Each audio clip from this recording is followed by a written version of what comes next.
Hi everyone, I'm Leah. For those of you who don't know me, I'm a collage artist from Canada. Today I just wanted to take it easy and dedicate a whole 8 hours to making collage. I'm not really sure how that's gonna go, but I figured I'd take you along on my journey and just kind of relax. In this video, I'm hoping to make a whole lot of different collages. I've had some things planned for a while, so I'm hoping to bring those ideas to life, which is super exciting. As I call them, I have a ton of piles of potential scattered around this room, and I'm hoping to put those all into play. So without further ado, let's get creating.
Okay, so now that I found this, I kind of love that, but I don't like all of this. So maybe I could cut the iris and have that through. These are the tough decisions. Or I have this little circle that I could put behind her head, her unholiness, so that I could have it on this background to stand out. So maybe I'll try both of those. And I also have this one that I wanted to cut out these with the red marks here. These are tough decisions we're making right now.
Whew, just watching that over again, that was a crazy session of collaging. Oh my goodness, we made so many things. So thank you so much for watching if you've made it to the end.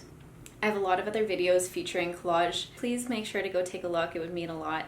And hit that subscribe button. From both of us, thank you for watching. It's always amazing to have people see our videos, and I hope to make more videos that will come soon for you. Stay tuned. Thanks for watching.